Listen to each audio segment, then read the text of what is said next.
네, 오늘 사도행전 22장 6절부터 16절 말씀을 함께 봉독했습니다. 오늘 제목은 무엇을 하리이까? 라는 제목입니다.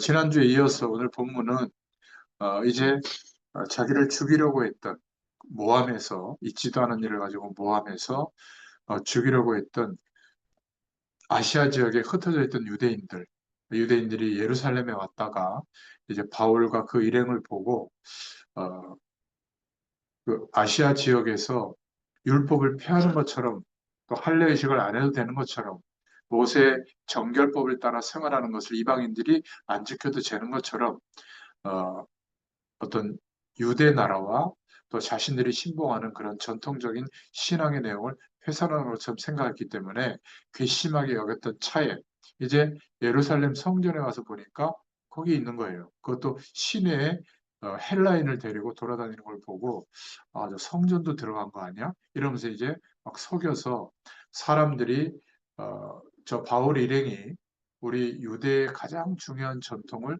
무너뜨리려 하는 사람이라는 그런 생각을 갖게 해가지고 막 대중이 막 성이 나가지고 바울을 막 잡아 죽이를 정도로 두드려 패고 막 그랬던 내용이 지난주에 나와요.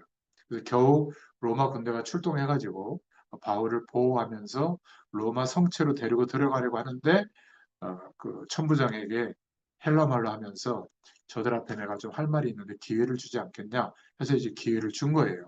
오늘 그 기회를 줬을 때 한 내용의 얘기.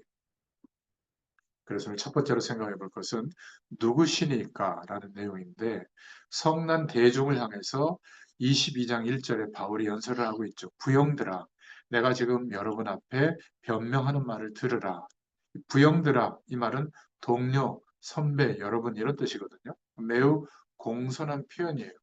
자기를 때리고 잡아 죽이려고 한 사람들인데 그렇게 공손하게 지금 이야기하고 있는 거죠. 지금 이미 바울의 이 시점은 나이도 상당히 들어 있었거든요. 그러니까 낮은 자로서 어, 연설할 때 표현하고 있는 겁니다. 존중하는 표현이죠. 성난 대중들은 자신을 죽이려고 하였고 바로 그 앞에까지 죽이라고 연호하고 있었는데 바울은 완전히 그들을 다른 눈으로 보고 있었던 겁니다. 그래서 변명하는 말을 들으라 이렇게 말하고 있는데 사실은 천부장의 호의로 사람들에게 말할 수 있는 기회를 얻었다면 해야 될 일이 당신들이 지금 오해해서 나를 모함하고 있다. 거짓 선동에 대해서 변명해야 될 거 아니에요? 그런데 바울이 이방인을 성전에 데리고 갔다. 그런 오해 때문에 선동된 일이 벌어진 건데 거짓 정보인 것을 말하는 게 가장 우선 순위였을 것 같아요. 그것 때문에 자기를 죽이려고 했으니까. 근데 바울은 사람들이 자기를 바라보는 시각이 아니라 자기가 현장의 사람들을 바라보는 시각을 가지고 말을 한 거예요. 그러니까 성전에 들어간 사건에 대해서 말하는 게 아니라 변명이라고 하는데 자기가 어떻게 복음을 전한 사람이 된 건가 이거를 지금 말하고 있는 거예요. 그래서 원래는 사도 바울이 회심할 때 그때 성경 나오는 장소에 이런 내용이 나와야 되는데 한참 뒤에 22장에 바울이 어떻게 회심하게 됐는지 그 내용이 지금 나오고 있는 거예요. 그러니까 어, 바울이 말하기 시작하자 청중들이 조용해졌는데 왜냐하면 22장 2절에 그들이 그가 히브리 말로 말함을 듣고 더욱 조용한지라 이어 이르되 이렇게 나와 있죠. 그가 히브리 말로 말함을 듣고 아마 아람어였을 가능성이 많다고 해요. 히브리어와 아람어에 대해서 신약 성경 헬라어와 같은 단어를 사용했는데 히브리어는 유대인들이 회당 안에서 성경을 읽을 때 사용되어졌고 대부분의 사람들은 바벨론 포로 귀환 이후에 그 당시에 고대 근동 언어였던 아람어를 사용했다고 해요. 그러니까 이 지금 사도 바울은 히브리어에도 능통했고 헬라어에도 굉장히 능통했고 또 아람어에도 능통한 거예요. 자기들이 생활에서 쓰는 아람어로 이야기를 하니까 또 청중들이 더 조용해졌던 겁니다. 팔레스틴 지역이 아닌 다른 곳에 있던 유대인들은 유대인들조차도 아람어를 잘 몰랐어요. 그러니까 알렉산드리아에 있던 유명한 학자들도 아람어를 읽을 수 없을 정도였는데 다수 사람인 바울이 아람어를 유창하게 사용했던 거. 이것도 참 특별한 일이죠. 방금 전에는 헬라어를 유창하게 사용했을 때 로마의 천부장이 귀를 기울이게 된 것과 비슷한 결과가 오게 된 겁니다.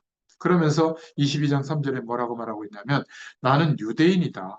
그리고 길리기아 다수에서 났고 이 성에서 자랐다.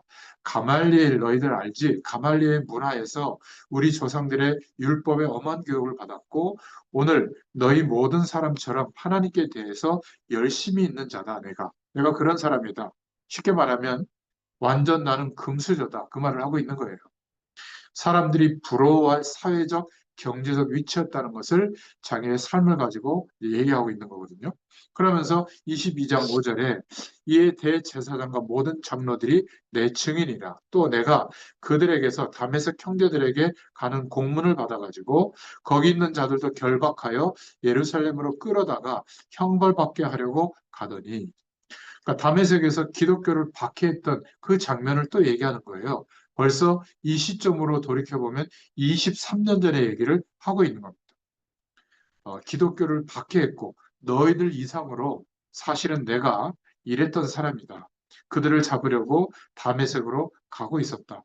23년 전의 이야기를 하면서 대제사장이 바뀌었지만 내가 누군지 여전히 살아있는 그런 중요한 사람들은 나에 대해서 알고 있을 것이다. 그러면서 이제 22장 7절에 말씀하고 있는 겁니다. 다메섹으로 예수 믿는 사람들을 잡아 죽이려고 가던 사울이 갑자기 밝은 빛 가운데 한 사람을 만나고 음성을 듣게 된 거죠.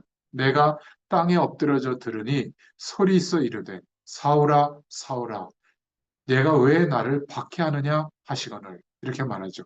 내가 왜 나를 박해하느냐 예수님의 음성을 직접 들은 겁니다. 그러니까 자신이 영광 중에 나타난 예수님을 박해하고 있다는 말에 예수님 직접 하시는 말씀에 깜짝 놀란 거죠. 22장 8절이 그 내용이에요. 내가 대답하되 주님 누구시니까 하니 이르시되 나는 내가 박해하는 나사렛 예수라 하시더라. 얼마나 놀랬겠습니까 바울이. 주님 누구십니까? 나는 내가 박해하는 나사렛 예수라. 바울은 예수님을 만난 거예요. 그것도 메시아로 오신 예수님을 만나게 된 겁니다. 이전에 자신이 박해했던, 오해하고 박해했던 그 예수님이 사실은 우리가 그렇게 수천 년간 기다렸던 온 땅의 주인이신 주님인 것을 이때 예수님을 만나고 음성을 듣고 알게 된 겁니다. 메시아로 오신 분이라는 것을 알게 된 거죠. 율법에 얼마나 열심히였는데 율법의 주인이신 예수님을 자기가 박해하고 있었다. 바울이 얼마나 놀랬겠어요. 마치 성난 청중들이 이전의 바울처럼 그렇게 예수님을 자기가 박해하고 있었다는 거. 이걸 아마 그 현장에서 다시 생각해 보면서 더욱 그들을 향해서 긍휼의 마음을 가졌던 것 같아요. 그때 큰 두 번째로 예수님을 만난 바울에 대해서 말하고 있는데 22장 9절에 예수님을 누구나 만날 수 있었던 게 아니라 이 현장에서는 다메섹에서는 나와 함께 있는 사람들이 빛은 보면서도 나에게 말씀하시는 이의 소리는 듣지 못하더라. 이렇게 말하고 있죠. 함께 다메섹으로 가던 사람이 그냥 우레와 같은 소리만 들었고 지금 예수님께서 하시는 말씀, 바울에게 하신 말씀은 듣지 못했던 거예요. 오직 바울만 정확히 들었던 겁니다. 정확하게. 함께 가던 사람들은 빛만 봤지 예수님을 만나지 못했는데 바울은 그 창조의 빛 속에서 예수님을 만나게 된 겁니다. 예수님을 만난 바울은 완전히 바뀌어버린 거예요. 그때 22장 10절에 주님을 만나고 난 뒤에 그리스도로 메시아로 만나고 난 뒤에 뭐라고 얘기하냐면 10절에 내가 이르되 주님 무엇을 하리이까 주께서 이르시되 일어나 다메섹으로 들어가라 내가 해야 할 모든 것을 거기서 누가 이르리라 하시거늘 주님 내가 이제 무엇을 해야 되겠습니까? 이 말을 하면서 얼마나 눈물을 흘렸을까 저는 생각해 봤거든요. 자신이 지금까지 주님을 얼마나 박해했는지 너무나 놀라운 사실이죠. 또 굉장히 아마 자괴감이 들었을 겁니다. 그래서 주님께 이제 무엇을 해야 되는지 물었죠. 주님이 말씀하시는 것만을 위해서 이제는 살겠다는 다짐이 그 안에 가득한 표현이에요. 바울이 다메섹에 가는 중간에 예수님을 만난 이 사건을 사도행전 전체를 읽어보면 바울은 세 번이나 얘기합니다. 어, 같은 사건을 반복해서 말하는 것은 그것이 참으로 중요하다는 것을 의미하잖아요. 처음 이야기할 때는 사도 누가가 객관적 입장에서 기술했어요. 그런데 오늘 본문에서는 바울이 바울 자신의 이야기를 주관적 입장에서 유대인들을 향해서 사실 변명하는 자리인데, 어, 나의 과거가 이렇다. 내가 이런 사람이었고 예수님을 이렇게 만났다. 그렇게 얘기하고 있는 거거든요. 그 이후에 26장, 사도행 26장에도 나오는데 바울이 이방인 청중을 대상으로 말할 때 다메섹에서 있었던 그 사건을 또 한번 말하게 됩니다. 아무튼 22장 15절에 예수님께서 하나님께서는 아나니아라는 사람을 통해서 바울이 해야 할 일을 말씀해 주셨죠.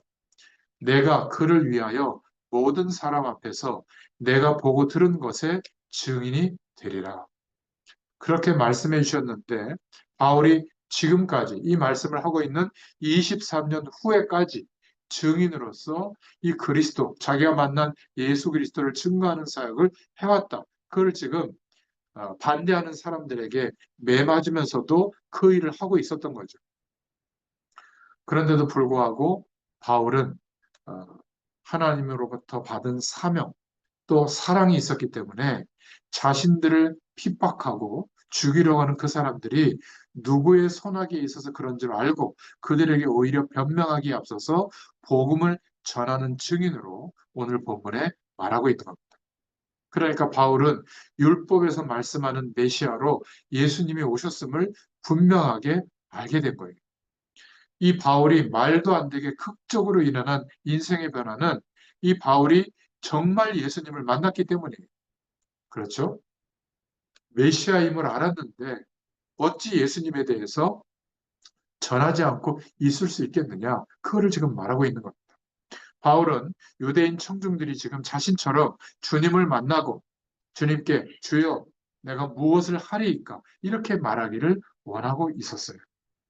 바울은 전도 여행을 하면서 가장 먼저 회당에 들어가서 가르쳤죠. 유대인들에게 먼저 가르쳤습니다. 복음을 전했죠. 그는 회당에서도 지금의 연설과 비슷한 내용을 아마 말했을 겁니다.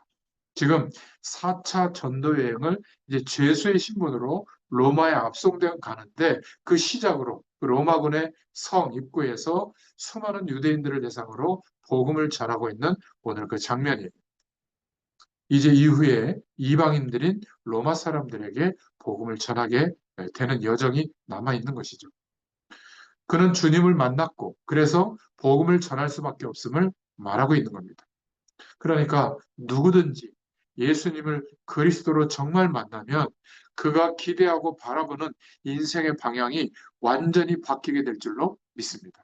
그게 정상이에요.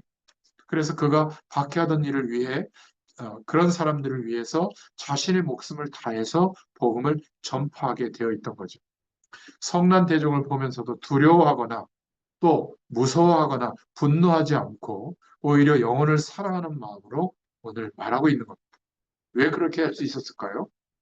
바울은 주님을 정말 만난 거예요. 여러분은 정말 예수님을 그리스도로 만났습니까? 아니면 여전히 내가 주인입니까? 오늘 산업 현장에서 이 말씀을 듣고 있는 나중에라도 듣는 여러분에게 질문하고 싶어요. 지금 나는 나와 함께 하시는 주님이 말씀의 방향과 언약으로 이렇게 살라 그 방향을 따라 우리가 살고 있습니까? 오늘 그 노예할 때 새로 이제 설립된 그 허가를 하게 해주기 위해서 그 목사님 나와서 인사하라고 그래서 인사를 하는데 이름만 얘기했더니 복음의 교회 임대성 목사님 이렇게 이름만 얘기했더니 교회가 이렇게 설립된 여정을 좀 얘기해 주라고 그래서 어, 지금 교회 제가 부교육자로 30년 동안 있다가 여차여차해서 이렇게 교회가 시작됐고 앞으로 잘 기대해 주시기 바랍니다. 이랬더니 다들 30년간 있었다고 그러니까 오 이런 소리가 나와요. 담임 목사님들 위해서. 그러니까 감사하게도 저는 하나님이 원하시는 그 방향에 제 계획과 시간표를 딱 내려놓고 순종하면서 인도받았거든요. 오늘 이 자리까지. 제가 다른 거는 여러분에게 보여드릴 게 없고 그냥 순종해 봤어요. 믿음이 대산해서가 아니라 하나님이 은혜를 주셨거든요. 근데 신기한 것은 대단히 계산하고 대단히 열심히 살아가는 사람보다 비교적 하나님의 은혜를 제가 더 받고 있는 것 같아요.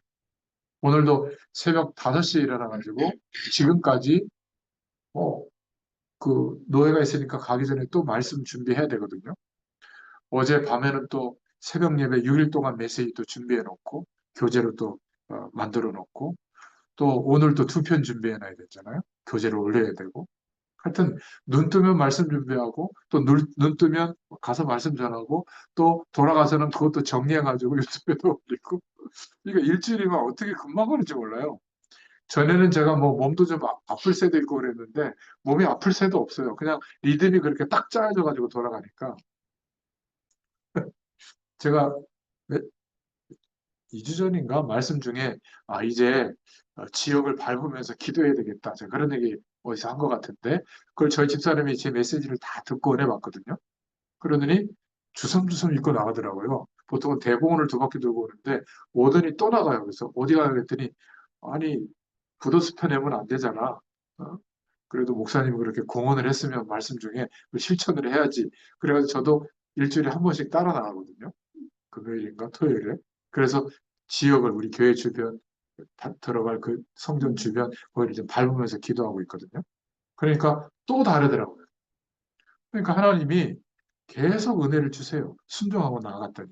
물론 좋은 일만 있느냐, 여러 가지 문제도 있고 갈등도 있습니다. 그런데 그게 덮어가는 것 같아요. 그 은혜로. 저는 여러분들이 정말 교회 속에서 또 산업 현장 속에서 하나님의 은혜로 정말 우리가 순종하며 나아갈 때 하나님께서 준비하신 축복의 일들을 반드시 보게 될 줄로 믿습니다. 그래서 결국은 어, 복음 전하는 증인으로 하나님께서 저희들을 세워주실 줄로 믿습니다. 내가 하고 싶은 것을 따라가고 있는가? 나는 나를 구원하지 못해죠. 주님을 만나야 주님이 나를 구원하시고 주님이 말씀하신 것을 따라 살지 않으면 사실은 주님을 만난 게 아니죠. 주님이 말씀하신 것을 따라 살아야 주님을 만난 거예요. 바울은 그렇게 순종했습니다. 우리의 현장에서 돌이켜볼 부분이 많이 있습니다. 자, 세 번째로, 세상 사람들은 얼마나 열심히 사는지 모릅니다. 또, 이 복음이 증거되어지려고 하면 또 열심히 핍박하고 방해하고 부담을 줘요. 이 열심 싸움에서 우리는 이기고 있는가? 우리가 기도 제목을 좀 적어보시길 바랍니다. 유대인들을 향한 자신의 간증을 하죠. 선교지에서 바울이 가르칠 때 율법이 완성되어졌기 때문에 이제는 그리스도 붙잡으면 된다. 이방인들은 할례 받을 필요가 없다. 이렇게 말한 것을 유대주의자들이 듣고 반대를 한 것이죠. 그래서 바울을 죽이려고 했지만 뜻을 이루지 못한 겁니다. 자신들의 홈구장인 예루살렘에서 바울을 보았을 때 바울을 죽이려고 했던 건 당연한 거죠. 막 끌고 성전 밖으로 나가서 막 패고 있을 때 성에 막 소동이 일었다는 소리를 듣고 로마군의 지휘관 천부장이 직접 병사를 끌고 와가지고 바울을 죽음에서 구하고 조사할 때 바울을 죽이라고 막 이 청중들이 막 외치면서 따라간 겁니다. 이때 유대인들을 향해서 바울은 자신의 간증이자 설교를 하고 있는 내용을 지금 살펴봤습니다. 어, 성경 말씀은 잠깐 나왔지만 바울을 죽이려는 유대인들의 열심이 얼마나 대단한지 몰라요. 어, 바울은 지금 설교할 때인가 유대인들은 바울을 모함했고 바울이 하지 않은 일을 가지고 죽이려고까지 했는데 이것부터 먼저 풀어야 할 텐데 그것에 대해서는 한마디 언급도 없이 오히려 유대인들이 자신을 죽이려고 하는 이유가 되는 그 복음을 오히려 전하고 있는 겁니다. 한마디로 말해서 바울을 죽이려는 유대인들의 열심보다 그 유대인들을 살리려고 하는 바울의 열심이 더 이겨버린 거예요. 그렇죠? 유대인들은 지금 그들의 열심으로 바울을 죽이려고 하고 있는데 바울은 복음의 열정으로 그의 열심으로 유대인들을 살리고자 하는 겁니다. 이 열심 싸움이 오늘 말씀을 보면서 묵상하면서 보일 수 있기를 바랍니다. 그러니까 복음을 전한다는 것은 무슨 말이냐면 그들에게 생명, 영원한 생명을 전하는 것이죠. 바울은 그들이 살기를 원했어요. 바울을 죽이러 가는 유대인의 열심이 대단했지만 그들의 열심이 바울의 열심을, 전도자의 열심을 꺾지는 못했던 겁니다. 바울은 그를 죽이러 가는 사람들 앞에서 그들을 살리는 복음의 메시지를 전했습니다. 그것도 자신의 신앙 체험과 간증을 말하면서 자기의 인생을 오픈했죠. 진실로 유대인들을 대하고 있는 겁니다. 진심으로 그 유대인들을 살리고자 했죠. 바울의 열심이 유대인들의 열심을 이긴 줄로 믿습니다. 그래서 우리는 변화시키기를 원하고 복음 증거되어지기를 원하는데 우리들의 열심이 이 바울의 이런 열심이기를 축원합니다. 그래야 세상을 변화시키는 믿음이 되고 열심이 될 줄로 믿습니다.